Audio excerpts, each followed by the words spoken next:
Evaluaciones de los resultados, y ya lo había presentado desde las instalaciones del canal en el área de estacionamiento al presidente de Servir, al señor Juan Carlos Cortés, a quien le damos por supuesto la más cordial bienvenida y le agradecemos porque además participó del simulacro con nosotros. ¿Cómo está? Felicitaciones por asumir este tipo de simulacros con la seriedad que la han asumido, porque creo que es importante.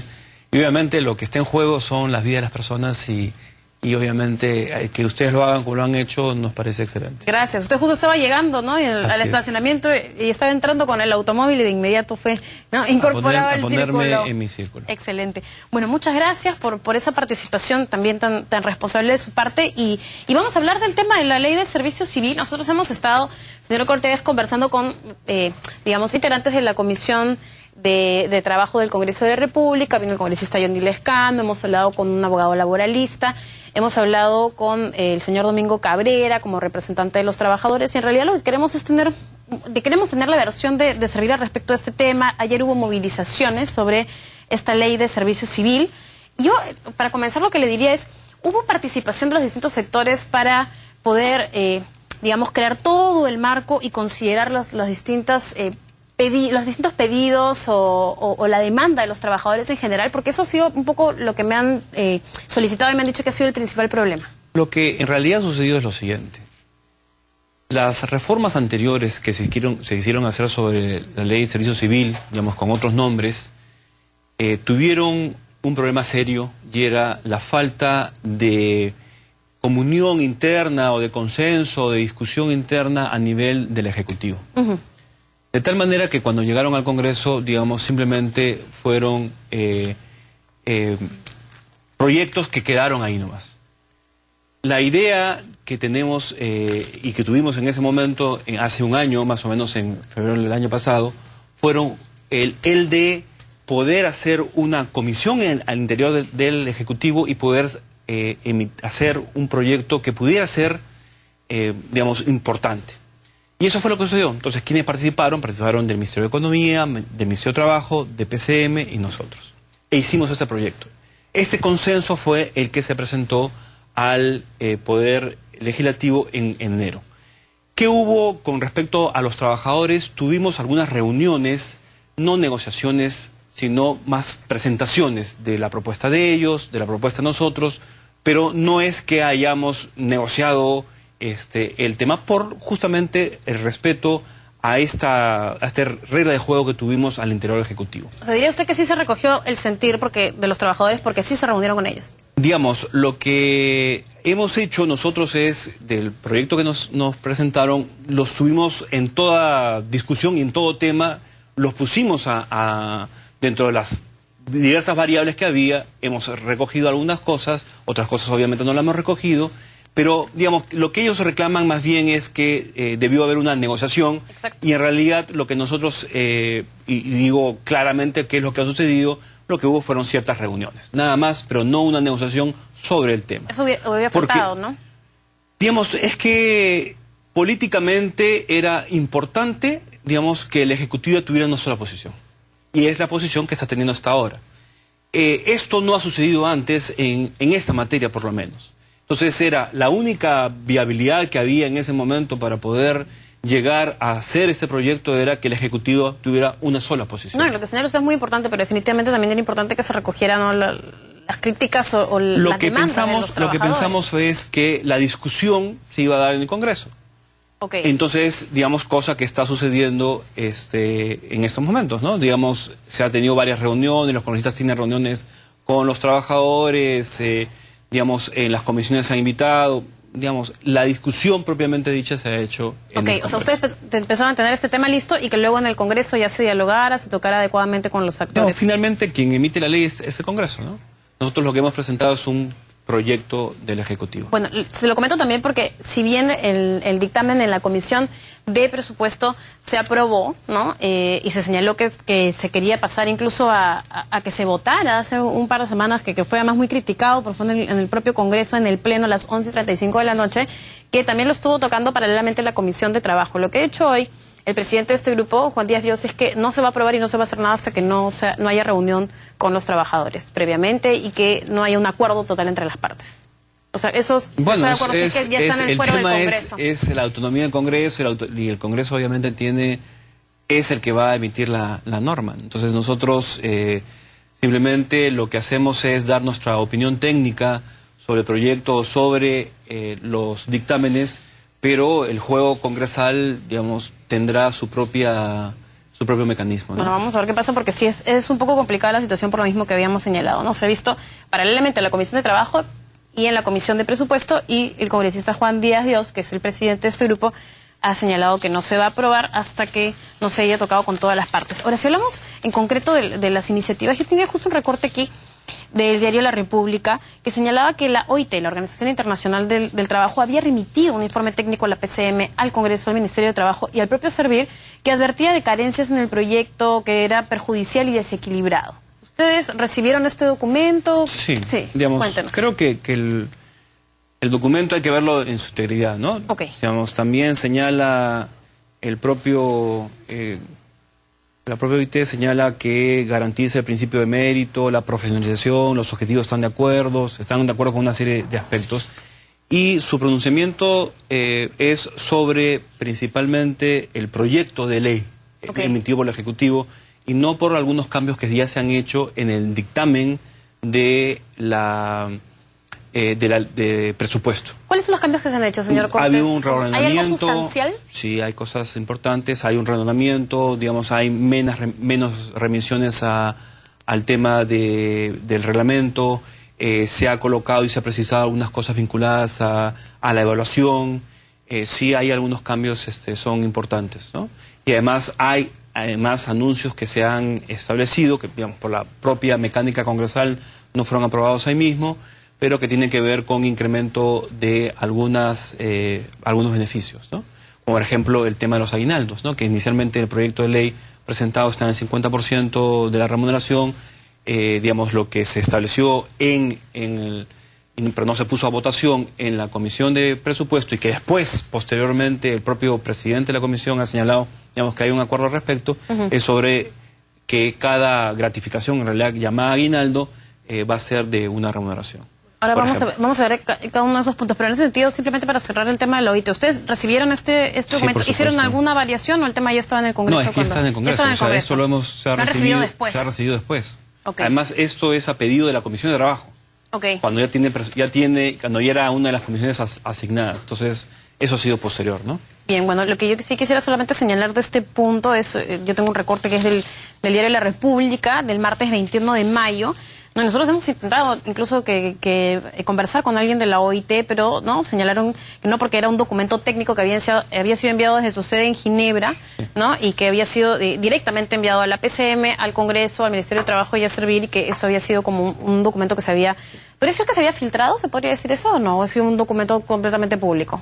Bueno, entonces, bueno, si es como dice usted, completamente público, hubiera sido bien interesante... No hay que por qué esconder las cosas. Claro, hubiera sido bien interesante que venga, ¿no? Alguien de la OIT para que nos... Es que normalmente por sus protocolos no lo hacen, ¿no? Señor Cortés, bueno, entonces cuéntanos, hablemos de los problemas de la ley del servicio civil tal cual la conciben los trabajadores, y me parece bien importante lo que ha señalado de que sí se han hecho algunas variaciones del Congreso de la República para poder identificarlas. Por ejemplo, una de las críticas de los trabajadores, bueno, más allá de decir que no se recogía la opinión de los directamente involucrados, que eso lo hemos visto aquí en nuestros estudios y que usted ya tocó el tema diciendo que se va a ver en el Parlamento, ha señalado que se restringen los derechos sindicales porque se elimina la negociación colectiva y el derecho a la huelga, impidiendo la libre sindicalización. Ya. En el tema de los derechos colectivos, en el tema de libertad sindical y huelga, lo que hace el dictamen de presupuesto es remitir, digamos, la regulación a la Ley de Relaciones Colectivas de Trabajo, que establece libertad sindical y huelga. Entonces, digamos, en ese tema no habría, creo que, mayor problema. Obviamente habrá que adecuar las cosas a algunas peculiaridades del sector público, pero ahí están señaladas cuáles son los principales derechos.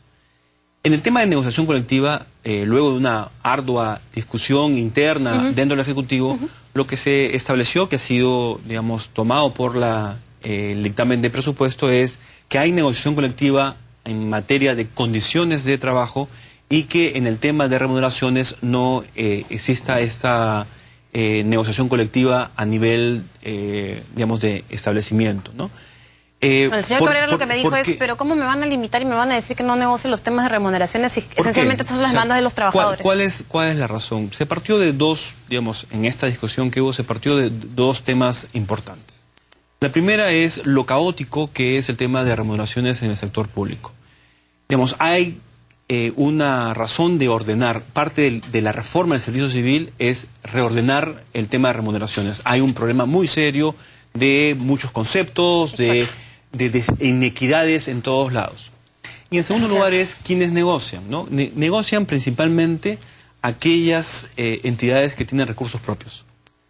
Bajo esta óptica en la cual lo que generan recursos propios son de la institución y no del Estado. Entonces, eso también hay un tema de inequidad.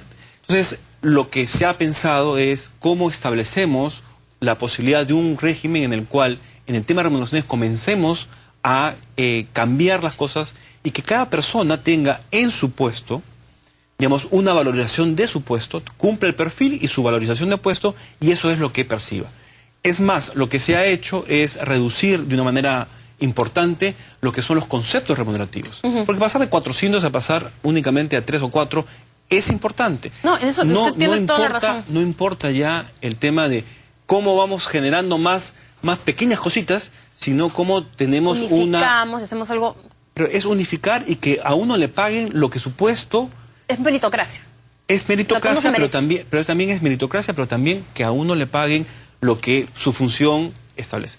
Nunca vamos a llegar a que nos pague, sobre todo en las capas altas digamos, de los que están más arriba, no se le va a pagar como se le paga en el sector privado, pero por lo menos ser competitivos, ¿no? Que una persona, un joven que sale de la universidad, vea en la administración pública la posibilidad de poder satisfacer sus necesidades y además dar un aporte importante a los ciudadanos. Claro, no, eso me parece fundamental. El tema que, como me decían nuestros entrevistados, era al eliminar esta negociación colectiva y el derecho a una huelga, lo que hacía era impedir que ellos en algún momento tengan alguna otra forma de reclamar o expresar sus reclamos, porque si es no es remunerativa, creo que no habría que meter en la discusión el tema de la huelga, ¿no? Sino es el tema de negociación colectiva en remuneraciones. Ese es el tema, digamos, que digamos, ellos están planteando y, digamos, ahí tenemos una diferencia de opiniones en lo que es el Ejecutivo de lo que, o el Ejecutivo, lo que hemos planteado nosotros y la Comisión de Presupuesto y lo que plantean los trabajadores. Digamos, es parte de la discusión, ¿no?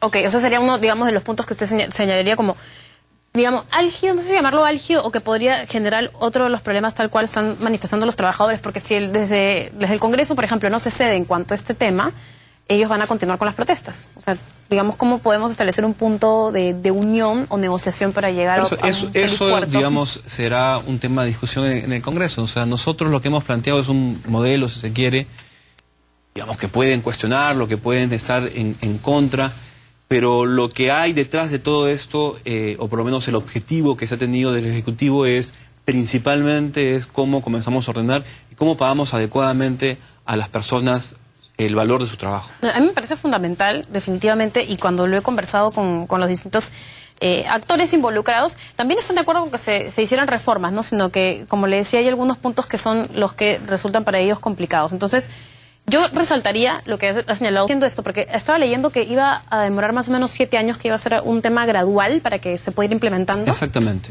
¿Por qué es gradual? Por dos razones fundamentales. Uno, por un tema presupuestal, y en segundo lugar, por un tema vinculado a lo que hay que hacer para poder entrar a esta norma.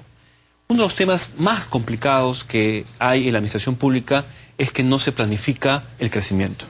Todos los años, en promedio de los últimos, digamos, 10 años o 15 años, entran 40.000 personas a la administración pública. ¿Cuánto crece el presupuesto en remuneraciones cada año? En promedio, en los últimos 11 años, 1.000 millones de soles. Esto, ¿cómo crecemos? Crecemos de una manera totalmente no planificada y por juegos distintos, ¿no? Digamos, una entidad que va y tiene un congresista que defiende y entonces eso se mete como excepción en la ley de presupuesto y cosas pues de esa naturaleza. O simplemente, digamos, informalmente.